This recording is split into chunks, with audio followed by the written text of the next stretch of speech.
Basi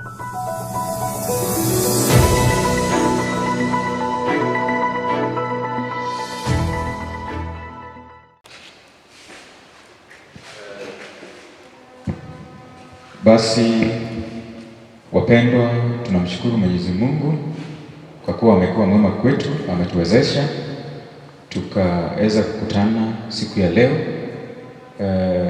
ili kuweza kujadili leseni yetu. Pamoja nami ni dada yetu Karen, ambaye Mungu ameona ni vyema ili tuweze kufanya kazi hili, sisi ambao ni dhaifu, ambao ni wanyonge, kazi ambayo tunajua malaika wangelifanya katika njia ambayo ni ya rahisi sana. Kabla tujaendelea katika leseni ya wiki hii, ningependa tuweze kuamini na tuombe. Tufunge macho tuombe. Mtakatifu, Baba mbingu na nchi, tunakushukuru kwa wema wako na fadhili zako. Umekuwa mwema kwetu, umetuwezesha tukawa na kikao hiki. Baba, tunapojadili leseni hii, tunaomba uwepo wako katika maishani mwetu kupitia kwa Roho wako Mtakatifu. Yale yote ambayo tutaongea yasiwe yetu, bali tutumie kama chombo. Naomba haya kupitia kwa jina la Yesu ambaye ni mwombezi wetu. Amen. Leseni yetu inaongea kuhusu Biblia na unabii. Na tunapoangalia katika mtazamo wa leseni yote imekuwa ikiongea kuhusu jinsi ya kutafsiri Biblia. Na naweza sema kibinafsi ni kwamba nimebarikiwa sana na kuota hii ya lesson, kwa sababu mara mingi tafsiri ya Biblia watu huwa wanatafsiri Biblia katika njia tofauti, lakini leseni hii imeweza kutueleza jinsi tunaweza tafsiri Biblia katika njia ambayo ni halisi. So kabla tujaendelea, ningependa kumkaribisha dada yetu aweze kuwasalimia ndiposa tuweze kuanza uchambuzi wa leseni. Praise God Church. Tunamshukuru Mungu ametuwezesha tukafika mahali hapa siku ya leo. Kwa wiki mzima amekuwa nasi. Tunawakaribisheni nyinyi wote katika leseni hii yetu ya kota hii yenye inasema Bible and Prophecy. Karibu. Asante sana dada wetu.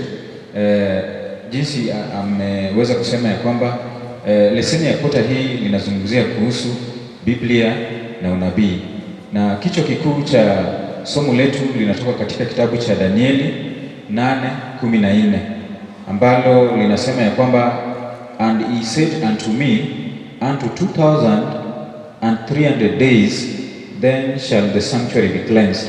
Na niko na uhakika wale ambao wamekuwa wasomi wa historia ya kanisa letu, the foundation of our church was laid in this verse.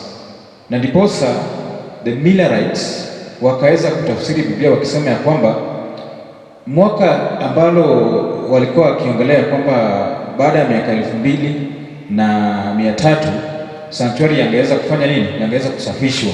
Na katika utafsiri wao walidhani ya kwamba mwisho wa dunia ungefanya nini? Ungeisha. Na wakati ilipofika 1844 na dunia kuisha, basi utafsiri wao haikuweza kuwatosheleza, bali walisoma Biblia kamili na kuweza kujua ya kwamba tafsiri ambao walikuwa wameliweka halikuwa tafsiri kamili, na wakajua ya kwamba sanctuary ambao liliongelewa ilikuwa ni sanctuary ya mbinguni. Na mwandishi wa leseni anasema ya kwamba unabii katika Biblia ni la muhimu sana katika kazi ambayo tunalifanya, na ili kutafsiri Biblia kamili ni muhimu tuwe ni watu ambao ni wasomi wa Biblia. Mwandishi wa leseni anaweza kutuelekeza katika yale ambayo Kristo aliweza kusema, na alisema ya kwamba, and now I have told you before it comes, that when it come to pass you may believe. Ni kwamba unabii inatusaidia tujue yale mambo ambayo yanakuja, inatusaidia kutuelekeza katika mambo ambayo ni yajayo, ili yanapofanyika imani yetu inaweza kufanya nini? Inaweza kuinuliwa zaidi na zaidi. Na ndiposa ya kwamba ni muhimu tunaposoma Biblia na tunapoweza kutafsiri tuweze kukubali Biblia iweze kujitafsiri yenyewe. Na mwandishi wa leseni anamalizia akisema ya kwamba wiki huu tutaweza kutumia the historicist prophetic interpretation of the Bible, kwa sababu kuna jinsi ama namna kadha wa kadha wa kuweza kutafsiri Biblia, lakini sisi kama Waadventista tunatumia historia ili kuweza kutafsiri unabii. Na tunapoangalia pia wale ambao walikuwa ni manabii katika Biblia kama Danieli pia na John waliweza pia kutumia mwongozo huu wa kutafsiri Biblia. Waliweza kutumia historia ili kuweza kutafsiri Biblia. Na ninapomalizia, Ellen G. White anasema ya kwamba nitasoma kwa Kizungu, anasema ya kwamba we are to see in history the fulfillment of prophecy, to study the working of the providence in the great reformatory movements, and to understand the progress of events in marshalling of nations for the final conflict of the great controversy. Ni kwamba tunapotumia historia ili kuweza kutafsiri unabii, tunaweza kusoma na tunaweza kuchambua kwa undani ya kwamba yale ambayo yalifanyika pia nayo yatafanyika katika muda yajayo. Ni ya kwamba the Bible prophecy, studying using the historicist method of interpretation, it helps us to understand the past, the present and the future. And one thing I love with my faith as Seventh-day Adventist is that we are in a great war, and the end of the script in this war is already determined, and that when we believe in Jesus Christ, victory is ours. So understanding the Bible and the prophecy from the historicist perspective is one way in which we can be able to know where we are heading as Christians. Ningependa kuleta sehemu ya siku ya Jumapili, na ndiposa niweze kumkaribisha dada yetu aweze kutuletea siku ya Monday. Siku ya Sunday inaongea kuhusu historicism and prophecy. Ni kwamba katika foundation ya kanisa letu la Kiadventista huwa tunatumia historicism as a means of interpreting the Bible prophecy. Tunajua ya kwamba Biblia kuna vitabu vile ambavyo tunaziita vitabu ambazo ni za kihistoria. Kanisa letu liko na historia. Tunajua ya kwamba kina Miller, Ellen G. White waliweza kufanya kazi ambayo Mungu aliweza kuwaita wafanya, na ndiposa historia ikaweza kujengwa katika kazi ambayo walifanya. Na ndiposa pia Biblia pia imeandikwa mambo ya historia, na sio historia tu ya vitu ambavyo havikufanyika, bali ni vitu ambazo zilifanyika. Na umuhimu wa kuelewa Biblia ni kwamba zile ambazo zilifanyika hapo mwanzo hata mwisho zitaweza kufanyika. Na ndiyo maana tunapotumia historicism as a means of interpreting the Bible, we are able to interpret the prophecy as it should be interpreted. Na mwandishi wa leseni anatuelekeza katika kitabu cha Danieli 2:27 hadi 45. Ni mrefu, tutaweza kusoma, na anatuelezea kuhusu historia ya nchi ambazo zingeweza kuongoza dunia. Na anasema ya kwamba the Bible itself is showing how to interpret apocalyptic end time prophecy. Na anatuambia kwamba Nebukadneza aliweza kuwa kichwa cha utawala ambazo zingeweza kuongoza dunia.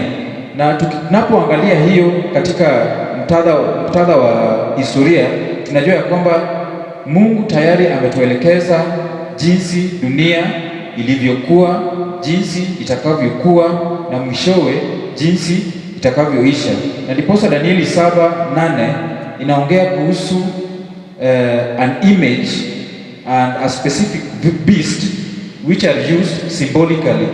Na anatuambia kwamba we are given an unbroken sequence of our earthly kingdoms which are expressed in the book of Daniel.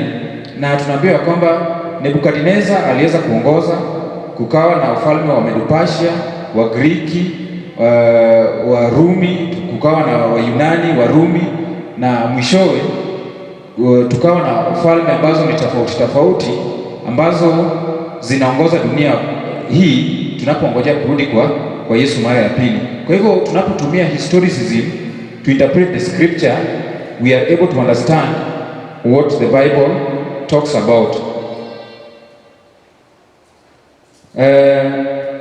Mwandishi wa leseni pia anatuelekeza kuhusu kitabu cha Yohana 14:29. Anatuuliza ya kwamba what does Jesus say that help us to understand how prophecy can function.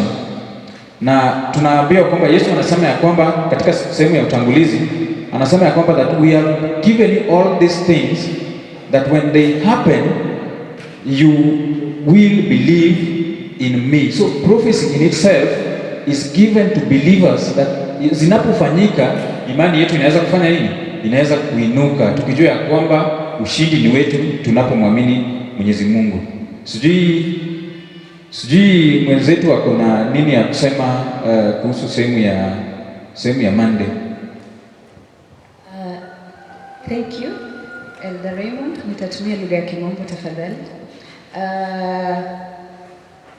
Prophecy is supposed to prepare us, it's not supposed to scare us, and most of the time the people always get scared because of the big words that are used in prophecy, especially in Revelation and in the book of Daniel, when you see the horns and you see the lion and the beast and you get scared. But I want to assure you that prophecy is really it's really to prepare us. It's just symbolical, and that's why we are told the Monday part is talking about a year-day principle. In the book of Numbers, chapter 14, verse 34, a day. I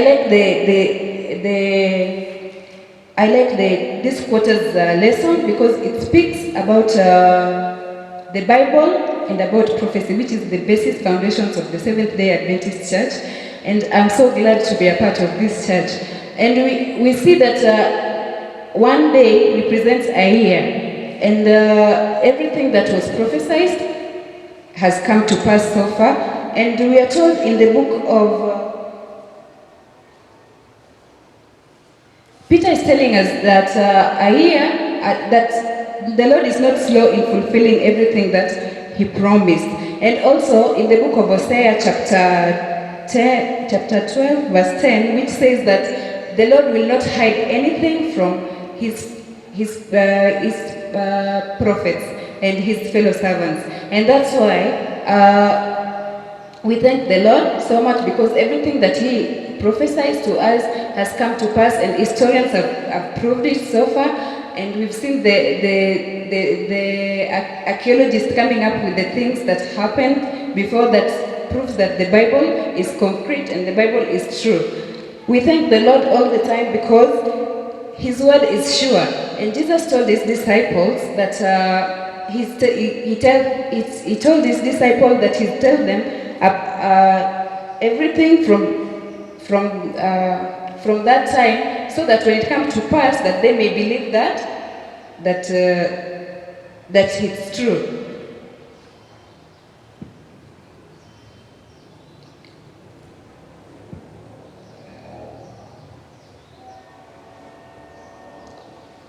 Finally, we can see that the peculiar expression used to designate the time and period suggests a symbolic interpretation. In other words, the ways in which time is expressed is in these prophecies. For example, the 2,300 evenings and mornings of Daniel chapter 8, verse 14 are not the normal ways to express time, showing us that the time periods depicted are to be taken symbolically and not literally. So we should not see 2,300 days and think that it's just a literal days.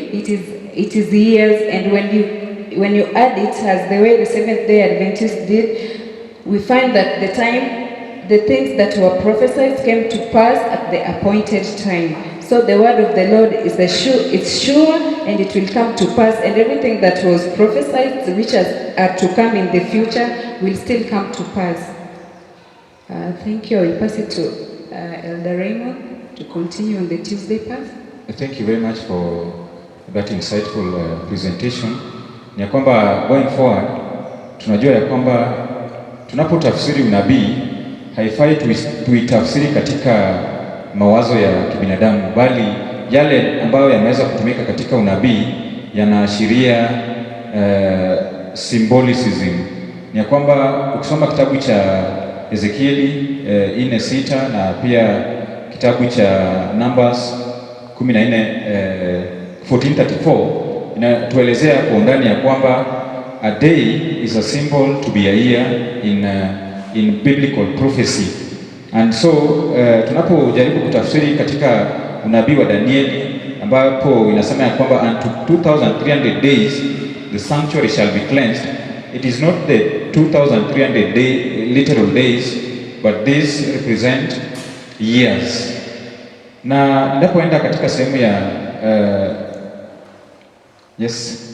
ninapoenda katika siku ya Tuesday part of the lesson talk to us about identifying the little horn. Na hapa tunajua ya kwamba kuna mambo mengi ambayo watu wamekuwa wakijiuliza ya kwamba pembe ambazo zimekuwa zikiongelewa katika Biblia na katika neno la Mungu, unabii, yana maana gani kwetu kama Wakristo? kiasi cha kwamba wengi wanasema wanyama hawa ambao wanaonekana katika kitabu cha Danieli na Ufunuo wanazihusisha na Waadventista. Lakini kama mwanafunzi wa Biblia tunajua ya kwamba pembe linaashiria ufalme, na katika Danieli 7 na Danieli 8 pembe ndogo ambalo linazungumziwa hapa ni kanisa la Kirumi ama the Roman Church ama the Catholic Church. Na mwandishi wa leseni anatuelezea kwamba kanisa hili liko na tabia fulani ambayo yanaweza kutusaidia kama wanafunzi wa unabii kuweza kuijua kwa undani. Kwa mtazamo huo anasema ya kwamba pembe hili ama kanisa hili ama ufalme hii lina mambo kama yanaongea mambo ambayo ni ya kumshukuru Mungu, yanatumia nguvu yake kuwaua wale ambao ni wa Mungu. Pia inajaribu pia kujinyakulia mamlaka ambayo ni Mungu tu ndiye ana uwezo mambo ambayo ni Mungu tu ndiye ana uwezo ya kuyafanya, kama kusamehe dhambi. Na mwandishi wa leseni anasema ya kwamba that there are 7 common characteristics between the little horn of Daniel 7 and 8. Tunaambiwa kwamba both are described as a horn. They are persecuting powers, both are self-exalting and blasphemous, and both target God's people. Na tunaposoma historia tunajua kwamba Wakristo wengi waliweza kuuliwa kwa sababu ya imani yao. Wengi waliweza kupoteza maisha yao kwa sababu walisimamia ukweli jinsi ambavyo liliweza kuwekwa katika Biblia. Lakini pembe hili liliweza kujiinua, yani kutafsiri Biblia jinsi walivyopenda. Na ndiposa mwandishi wa leseni anatuambia kwamba what power came out of Rome and continues its political religious influence for at least 1260 years. Only one power fits history and prophecy, and that is the papacy. Na tunaambiwa kwamba papacy as an institution, kwa sababu wengi wetu tunaposikia the Roman Catholic Church tunaanza kuangalia wale ambao wanashiriki katika kanisa hilo, na tunapoongea kuhusu pembe ndogo tunaongea kuhusu the system of governance, the system of worship. We are not talking about an individual in that denomination. Na ndiposa Mungu katika upendo wake tunaposoma kitabu cha Ufunuo 14:8 hadi 11 anasema ya kwamba the third angel of message, Mungu anasema ya kwamba come out of her my people. Ni ya kwamba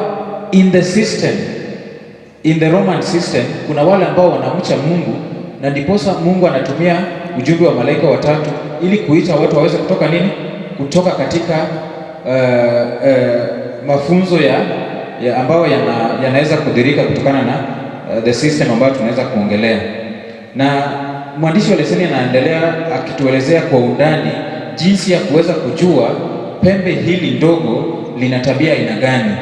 Mmojawapo ya tabia ambazo tunaweza kuongelewa hapa ni usurping the role of Jesus Christ, na hii tunapofuatilia katika historia ya kanisa hili, yule ambaye ni kiongozi wa kanisa hili ambaye anaitwa the Bishop of Rome huwa anasema anaweza kusamea mtu dhambi, lakini tunapoangalia katika Biblia ni Kristo peke yake ako na mamlaka ya kufanya nini?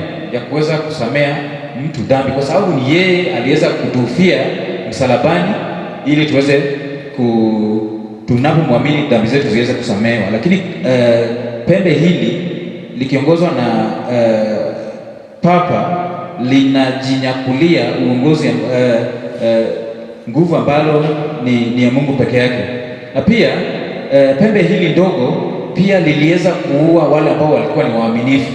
Unaposoma Biblia kuna watu milioni na milioni waliweza kuuliwa kule Ufaransa, mahali inaitwa Bethes.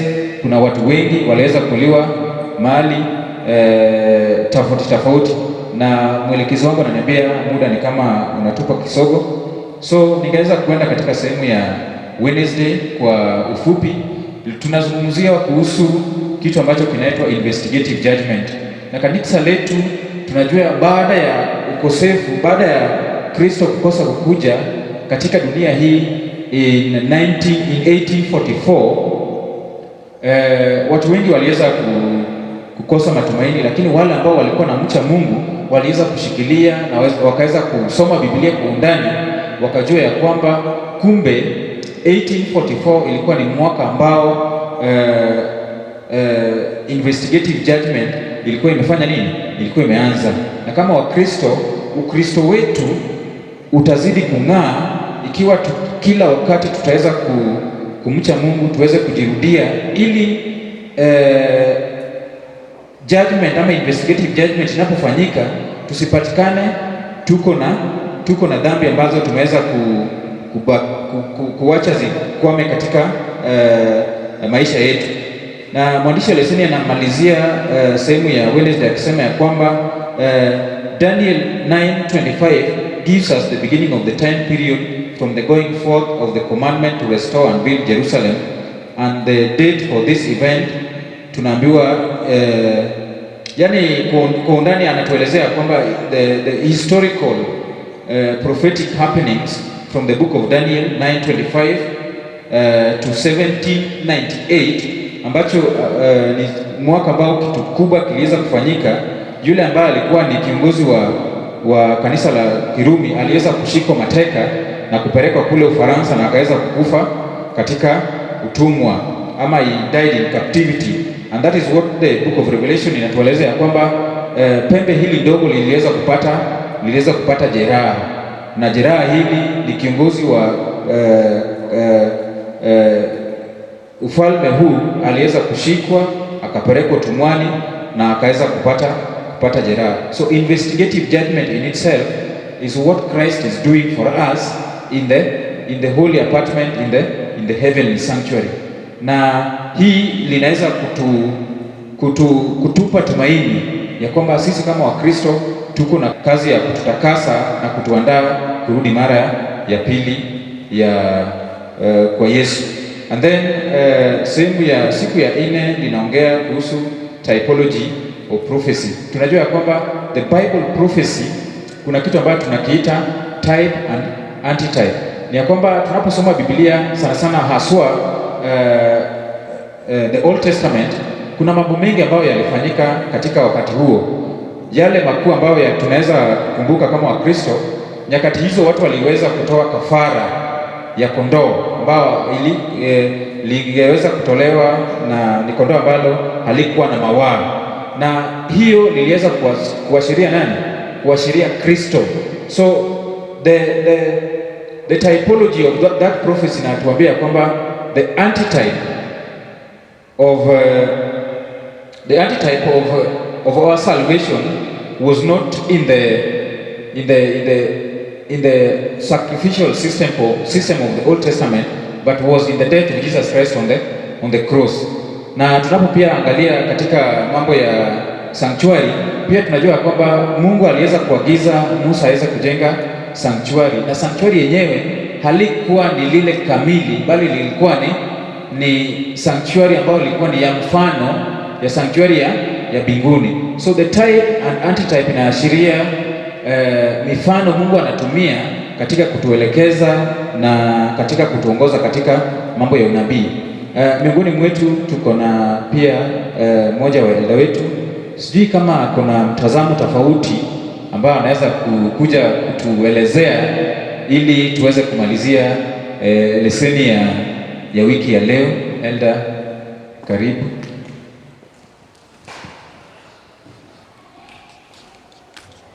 Ndiposa dada wetu wataweza kutuombea tukimalizia. Asante sana. Ni lesoni nzuri ambayo imetuelekeza juu ya kutafsiri Biblia na ukiunganisha na historia.